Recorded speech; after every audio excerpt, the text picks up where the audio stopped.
The Gophers have made a decision at the offensive coordinator position, and I'm not going to lie, it's left me a little skeptical.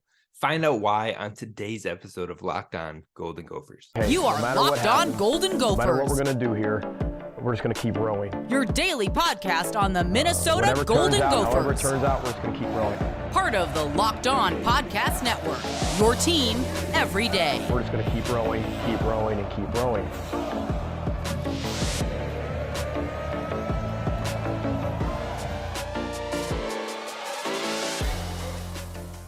You're listening to Locked On Golden Gophers, part of the Locked On Podcast Network, your team every day. My name's Kane Rob, host of the podcast, former collegiate football video coordinator and recruiting assistant, here to talk Golden Gophers with you each and every day of the week, Monday through Friday.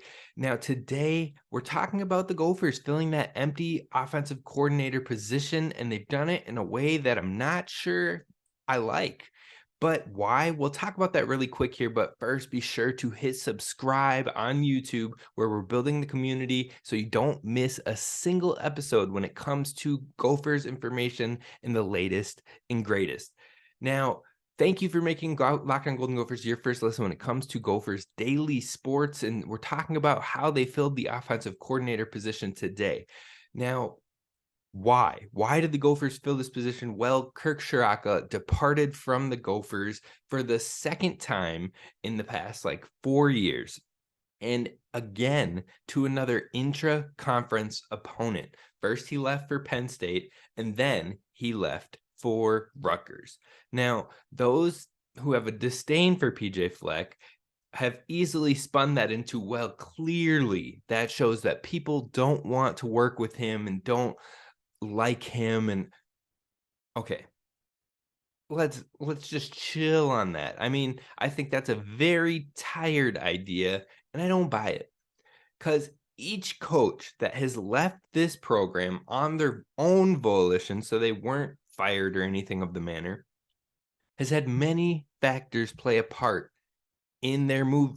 So Coach Haynes to Wisconsin, Coach Brick Haley to Purdue, Coach Burns to Kent State, you name it. Coaches before them as well. All of them, in some form or manner, had the following, probably three of the following four things.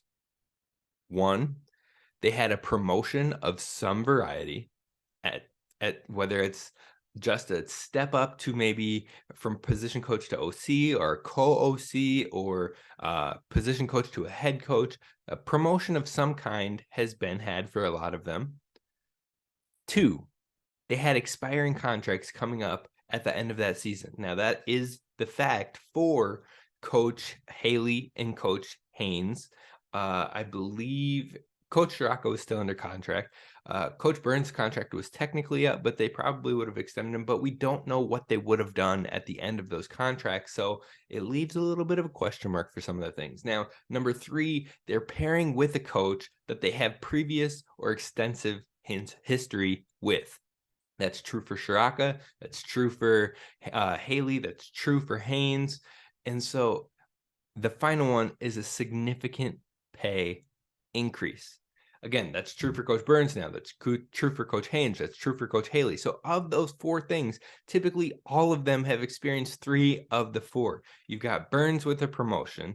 You've got Coach Ciarrocca kind of with a promotion, kind of similar playing job, but at the same time, significant pay increases for all four of them.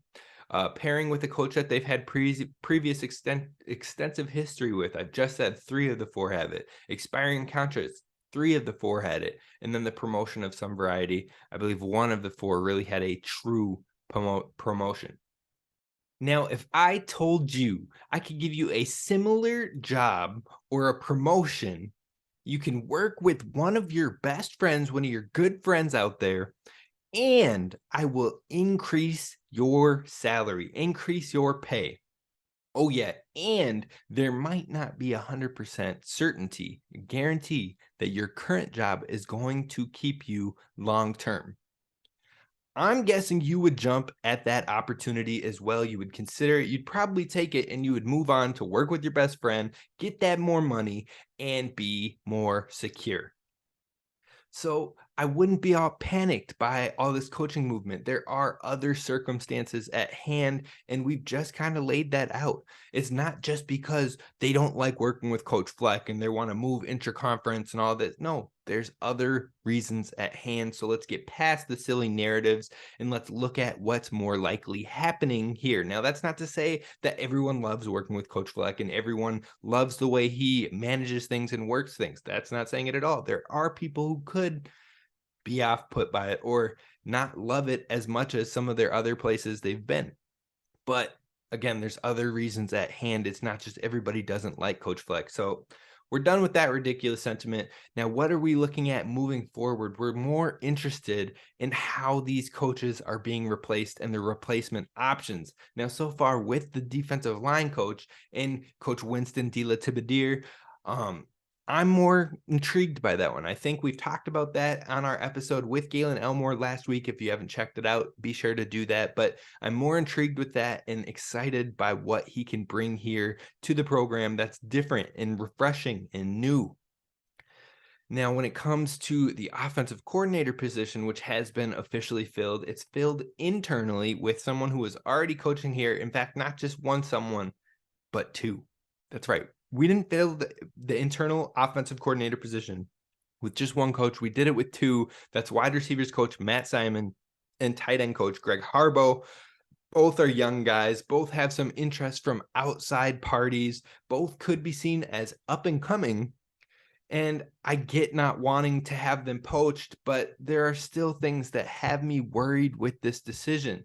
And that's what we're going to talk about coming up next.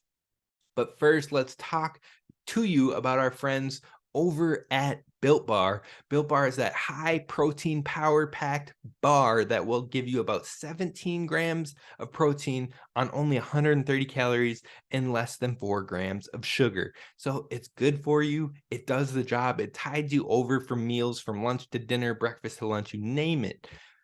And it tastes good. And there's flavors for everyone out there, whether that be churro, peanut butter brownie, coconut almond. If you're not as spicy, you don't like the pizzazz and you want something more chill, they've got other flavors like raspberry or coconut. And so it's just, there's something different strokes for different folks, different flavors for all those out there, whether it be salty, savory, sweet, you name it, they've got it for you at Built Bar. And you don't have to do it strictly online because they're now in local chains as well, including Sam's Club and Walmart. So you can head to your local Walmart, head to the pharmacy section where you can find your other protein snacks or protein powders and things of sorts in the Walmart, in the Sam's Club, and you'll be sure to find Built Bar there as well. Definitely give it a try and let me know what you think. Let me know what your favorite flavor is, but that's our friends over at Built Bar, and check them out at built.com as well. Now, Gophers fans, thank you once again for making Locked On Golden Gophers your first listen when it comes to Gophers sports. And we don't just talk about Gophers football, but we talk about Gophers basketball, both men's and women's. We're going to work in more hockey content as well, starting this Friday and moving forward every Friday up until the hockey season officially comes to a close. So be sure to hit subscribe on YouTube and leave a like so others can find these videos as well. Now, like I said, I'm a little hesitant, a little skeptical when it comes to the offensive coordinator position. And here's why. Because I should be excited, right? Young, upcoming coaches, we're keeping them internally, should be stoked. But I'm still hesitant. I'm still skeptical. I'm still unsure if this was the right decision. The first being, there are two voices at that one position instead of one. And it seems like that alone could bring more tension than good. What happens when there's a disagreement, whether it be, oh, I think we should do this in this situation, or, oh, I think we should do that. And as soon as there's a disagreement on the field, what happens? Who calls the plays? Now, it has been rumored that Matt Simon will be the play caller and Greg Harbaugh will be working different facets of the coordinator position, but still, okay, say Matt Simon is calling the plays. Well, then why is Greg Harbaugh at the position of offensive coordinator if he's not calling the plays? Or will Greg Harbaugh be looking over Matt Simon's shoulder as the play caller, second guessing some of the decisions he makes, or wondering, oh, I think I would have called this in this position instead, and I think it would have been more effective. Like, just you see the added tension that could be there. And if the offense struggles, do you switch play callers? Will that zap confidence of Matt Simon if he's the play caller if you switch him? And on top of that, you can look at it as a way to prevent poaching because you didn't want to lose either one of these guys, but does it really prevent poaching? Or does it further encourage it because these guys are like, I want this position myself. I don't want to be a co-offensive coordinator. I want to be the guy. And they both look to maybe future opportunities elsewhere because they're not the guy here. That's just the beginning of those questions. I'm sure that there's other questions as well when it comes to having two offensive coordinators. And that's not even my only concern, because outside of having the two offensive coordinators, it's still relatively going to be the same looking offense. Harbaugh worked very closely with Coach Shiraka. Matt Simon worked very closely with PJ Fleck. They've grown up in those systems. They've learned and developed and grown in those systems.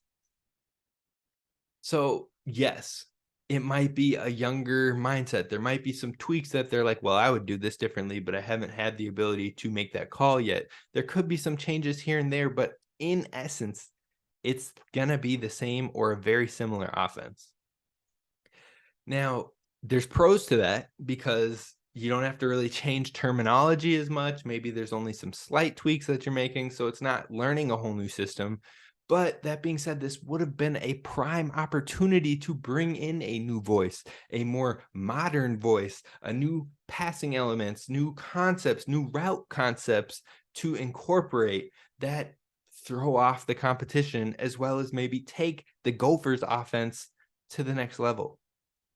Now, that's not saying scrap the run. We shouldn't be a run team. I'm not saying that at all, but running can still be the bread and butter while we increase the efficiency, the attempts, and the production in that passing space. Now, one name that I brought up heavily was involved in Tulane's offensive system. And I'm not saying that's the only option, but the process, the mindset of why I was looking that way is what I was hoping the Gophers would go for. And that's having someone that has shown to be very effective in the ground game still, with Tulane being 19th in the country in rushing production last year, having the 21st total offense last year, going to a Cotton Bowl after being 2-10 the year before, and their offense taking huge strides. So like I said, they're 19th in running. The Gophers were 16th. They were right behind us. But then you flip and look at the passing efficiency and the passing production, and they were 61st in the nation. The Gophers were 116th. Like, that's quite the difference. They're right in the middle of the pack. And when it comes to the FBS and being able to pass the ball effectively, they worked with a highly talented quarterback in Pratt. They had a highly talented running back in Ty Spears, who couldn't be an NFL guy, but they also worked other guys in that running back room and used them to their strengths as well. The way Tulane did it was great. They got to a Cotton Bowl. They saw the huge leap in the progress. And I'm not just saying Tulane. I'm sure you can go out there if you look around the league and find maybe 3 to 4 different offenses outside of Tulane that still were very run productive and lean towards a ground and pound system, but incorporate balance with the passing game with more modern passing concepts and throwing teams off in different ways. A fresh voice could have really invigorated the offense, which could go a long way with all the coaching changes in the Big Ten as well. Wisconsin, new systems. Nebraska, new systems. Purdue, new systems. Rutgers, new systems. One we might be more familiar with and one they might have had in the past, back in the day, but new systems nonetheless. Then you look at some of those coaches are bringing knowledge of the Gopher system to their programs. Wisconsin has a Gophers coach coming in. Purdue has a Gophers coach coming in. Rutgers has the OC coming in. They're going to know more about the Gophers and how they like to do things. Now, they've already had experience with them over the years. We know this. We've put it on film. But they're going to have more of an inside voice. And then on top of that, you look at Illinois, who is familiar with the Gopher systems and been able to scheme defensively against it. You look at Iowa, who's familiar with the Gopher system and has been able to effectively scheme against it. They've played in close games. They've won against the Gophers in back-to-back years now. A new voice would have thrown all of these competitors, all of those schools, programs that I just listed off. They wouldn't know what's coming. They can look at, again, if we're using Tulane as an example, but it's not the only thing, they can look at those voices. They can look at what they did at those old schools, but they don't have it paired with this personnel. They don't know who exactly is playing what position, and that leaves a lot of question marks in a year that is looked to have a very, very, very more competitive schedule coming up. I think this was a prime opportunity to bring a fresh voice and a different scheme and system that could have made this team and the program and the offense come alive and maybe take that next step. It made life more difficult for those other programs that we mentioned. Those are just a few of the concerns that I have from this decision itself. And I'm not saying it can't work. Don't hear what I'm not saying. But I am hoping to be proven wrong and that Gophers fans can look at this video in the future and troll me with it. Be like, this guy had no idea what he was talking about. Sure, you know what? You win some, you lose some, you hit some, you miss some. But you don't have to be in favor of every single thing that happens with the program. Right now, color me skeptical with this one. Color me concerned. But we'll see how it plays out. Now let's hear a little bit more about what these two coaches have done so far in their careers, who they've worked with, and why maybe it could still work out for the better. That's what's coming up next. All right, Gophers fans. Again, thanks for making Locked On Golden Gophers your first listen when it comes to Gophers Daily Sports. And if you love college sports and you love college basketball, we're talking about college basketball here on this show, but you can also find it at Locked On College Basketball, where they'll be keeping you posted on the greatest information happening across the entire basketball world. And as we approach those conference tournaments, as we approach the NCAA tournament, they're going to have all of that and more great information for you covered across all the different conferences over at Locked On College Basketball. Now, let's talk about these two coaches and what they've done so far. Coach Matt Simon, he was the wide receivers coach for Rutgers, Western Michigan, and Minnesota from the timeline of 2013 to present. He's coached guys like Corey Davis, Tyler Johnson, Rashad Bateman, Chris Ottman-Bell. A lot of those names have been in the NFL. Chris Ottman-Bell is aspiring to be in the NFL. They've all shown great talent, great development over their years in the programs that they were at. So that's encouraging. He's worked with a lot of really good players and helped them develop into professional level players. Now, he was the passing game coordinator as well in 2019, which was the year that we saw our most effectiveness and highly productiveness when it came to passing. So hopefully that carries over, but we were still 106th in the nation in passing attempts. So hopefully those pass attempts will still go up some, but we see that similar production, that highly effectiveness in the passing game. If that's what's coming over, then you love to see that. You love to see that positivity, that trend in a different direction, finding more balance. Now, speaking of balance, he was the play caller in the Outback Bowl in 2019-2020, where we played Auburn, a number 12 ranked Auburn, and he had 30 passing attempts in that game, 45 rushing attempts, and in those 45 rushing attempts, he was split mainly between two running backs. 36 of those 45 rushing attempts came from two different running backs. So hopefully that can be incorporated as well. Hopefully we can really work that running back room with the talent that fills it, with Darius Taylor, with Zach Evans, with Marquise Williams. You've got Trey Potts and Bryce Williams still coming back. There's so much talent in that room that hopefully we find a way to really accentuate the skill sets. Maybe you have Darius Taylor take 16 attempts, Zach Evans take 20 attempts. That's that 30, if you're using this 45 game sample. 45 attempt sample. Now, and not every game is going to have 45 attempts, but bear with me, roll with me. 20 to Zach Evans, 16 to Darius Taylor. You give like 8 attempts or 6 attempts to Marquise Williams and allow him to play more of a scat back and get used in the receiving game as well. You let them spell each other and reap the benefits of their different skill sets. That could be extremely encouraging.